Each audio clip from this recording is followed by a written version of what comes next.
প্রয়াত হলেন দেশের প্রাক্তন প্রধানমন্ত্রী মনমোহন সিং।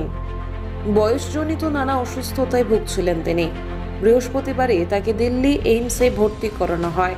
রাতে হাসপাতালেই প্রয়াত হন প্রাক্তন প্রধানমন্ত্রী। তার প্রয়াণে শোকস্তব্ধ গোটা দেশের রাজনৈতিক মহল।